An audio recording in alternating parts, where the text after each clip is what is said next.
चमर जी हो खाए दबांग के खाए कामाला पसंद के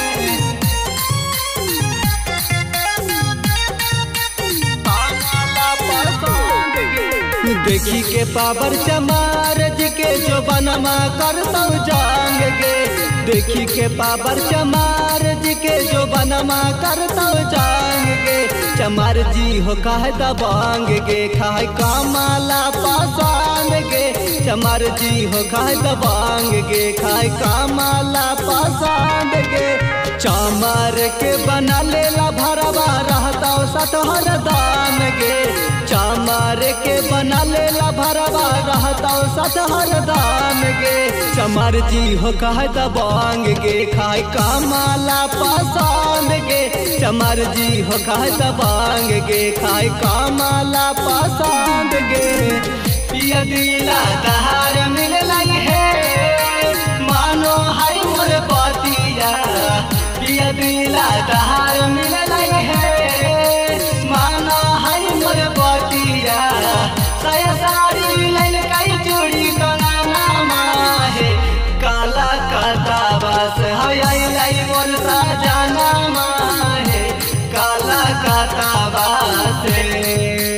अखिया लगा हो समंदर सनम बस गई दिला के अंदर सनम अखिया लगा हो समंदर सनम बस गई दिला के अंदर सनम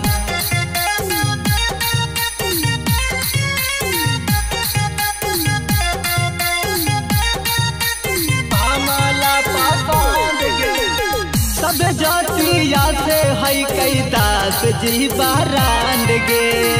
रोज रोज करा है कई नया नया काम गे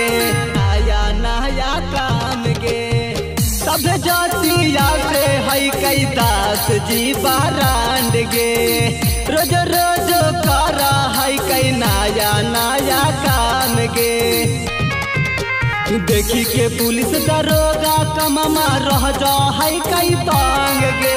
देखी के पुलिस दरोगा कममा रह जा है कई तांग गे चमार जी हो खाए दबांग गे खाए कामाला पसंद गे चमार जी हो खाए दबांग गे खाए कामाला पसंद गे मथवा चोटिया बांध के तैयार भैनी राजा जी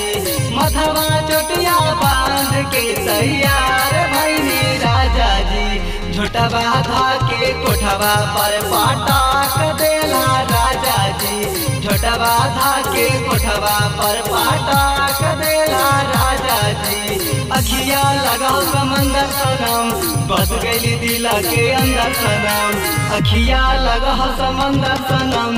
बस गई दिला के अंदर सनम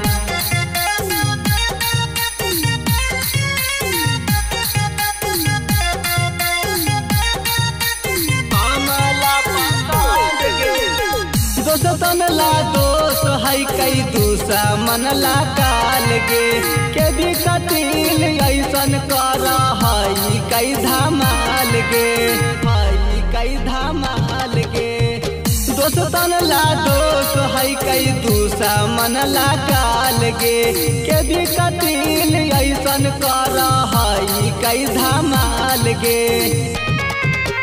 उठा बैठा है कई रोजो में तो हमारा संग गे उठा बैठा है कई रोजो